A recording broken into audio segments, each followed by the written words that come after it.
Hey guys, ഇന്ന് നമുക്കൊരു കുട്ടി ഓൺട്രപ്രണറുടെ ബിസിനസ് വിശേഷങ്ങൾ കണ്ടാലോ? ബാ. അപ്പോൾ ഇതാണ് കേട്ടോ ഞാൻ നേരത്തെ പറഞ്ഞ ആ കുട്ടി ബിസിനസ്സുകാരൻ. ഹായ്, ഇത് പാർട്ട്ണർ മൊയിലാളി. എന്തൊക്കെ ഉണ്ട് നിങ്ങളുടെ കടയിൽ? പൈനാപ്പിൾ, നെല്ലിക്ക, മാങ്ങ, ബീറ്റ്റൂട്ട്, ക്യാരറ്റ്, പിന്നെ വേറെ എന്താണ്, സർബത്തുണ്ട് അല്ലേ? പിന്നെ സർബത്തുകളൊക്കെയാണ് ഇവിടെ ഉള്ളത്. മിൽക്ക് സർബത്ത്, സോഡ സർബത്ത്, നാരങ്ങ സോഡ,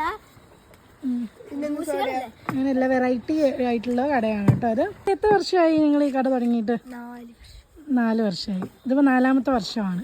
ഇത് ഏത് സമയങ്ങളിലാണ് തുറക്കാറ് ഈ കട? 9:30. അതൊക്കെ ഏത് മാസങ്ങളിലാണ്? അപ്പം വെക്കേഷനിലാണ് നിങ്ങൾ തുടങ്ങുന്നത് അല്ലേ? ഇത് ഇപ്പോൾ 2 മാസം ഉണ്ടാവും. ഓക്കെ. പിന്നെ ഇവർക്കൊരു ബിസിനസ് സ്ട്രാറ്റജി ഉണ്ട്.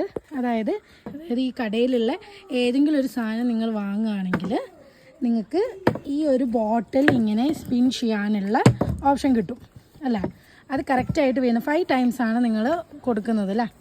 അത് കറക്റ്റായിട്ട് വീഴുകയാണെങ്കിൽ ഈ കാണുന്ന സാധനങ്ങളിൽ നിന്ന് ഏതെങ്കിലും ഒരു സാധനം നിങ്ങൾക്ക് ഫ്രീ ആയിട്ട് കിട്ടും അല്ലേ?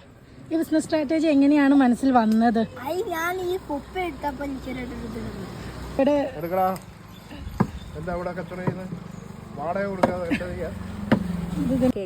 സ്ത്രീ വൈകുന്നേരം പൈസ വീട്ടിലെത്തിക്കണം.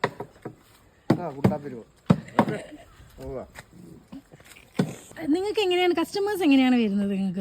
ഞങ്ങൾക്ക് റെഗുലർ കസ്റ്റമേഴ്സ് ഉണ്ടാവും. പിന്നെ നമ്മൾ എല്ലാ കൊല്ലവും നടത്തുന്നോണ്ട് അവർക്കറിയാലോ. അപ്പോൾ അങ്ങനെ റെഗുലർ കസ്റ്റമേഴ്സാണ് കൂടുതൽ. പിന്നെ എങ്ങനെ കസ്റ്റമേഴ്സ് മാർക്കറ്റിംഗ് എങ്ങനെയാണ് നിങ്ങളുടെ? ഞങ്ങൾ കൈ ഇങ്ങനെ കാട്ടി നിർത്തിക്കും എല്ലാവരെയും. റോഡ് മേലാക്കി ഇറങ്ങിയിട്ടില്ലേ? ഓ ഓക്കെ. നമുക്ക് റോഡ് ഇവിടെ അടുത്തായതുകൊണ്ട് അവർ ചെയ്യുന്നത് എങ്ങനെയാണെന്ന് വെച്ചിട്ടുണ്ടെങ്കിൽ ഇതുപോലെ വണ്ടികൾ വരുമ്പോൾ അവർ കൈ കാണിക്കും അല്ലേ? എല്ലാ വണ്ടികൾക്കും കൈ കാണിച്ചിട്ട് അവരെ കൊണ്ട് വാങ്ങിപ്പിക്കും. അങ്ങനെ നിങ്ങൾക്ക് കച്ചവടം കിട്ടുന്നുണ്ടോ? കിട്ടുന്നുണ്ട് അല്ലേ? ഇതിൻ്റെ ലൊക്കേഷൻ വരുന്നത് ചെമ്മലത്തൂർ റോഡിൽ നിന്ന് ഒരു ബോഗൻവില്ല പൂവുള്ള ഒരു വീട് കാണാം. അതിന് തൊട്ടടുത്തായിട്ടാണ് ഇവരുടെ കട സ്ഥിതി ചെയ്യുന്നത്. അപ്പോൾ എല്ലാവരും ഈ ഷോപ്പിൽ വന്നിട്ട് ഇവരുടെ വെറൈറ്റി ആയിട്ടുള്ള ഉപ്പിലിട്ടത് ടേസ്റ്റ് ചെയ്യണമെന്ന് വിനീതമായി അഭ്യർത്ഥിക്കുന്നു. ഇതിപ്പോഴത്തെ കുട്ടികൾ ലഹരിക്കും അതിനും ഇതിനൊക്കെ അടിമപ്പെട്ടിരിക്കുമ്പോൾ ഇതുപോലത്തെ കുരുന്നു മനസ്സുകൾ നമുക്ക് എന്താണ് ഇതുപോലെ വെക്കേഷനിൽ വെറുതെ കളിച്ച് ചിരിച്ച് ഫോണിൽ കളിച്ചിരിക്കാതെ അവരൊരു സംരംഭം തുടങ്ങിയിരിക്കുകയാണ്. നിങ്ങളെല്ലാവർക്കും ഒരു മാതൃകയാവട്ടെ കേട്ടോ. Thank you.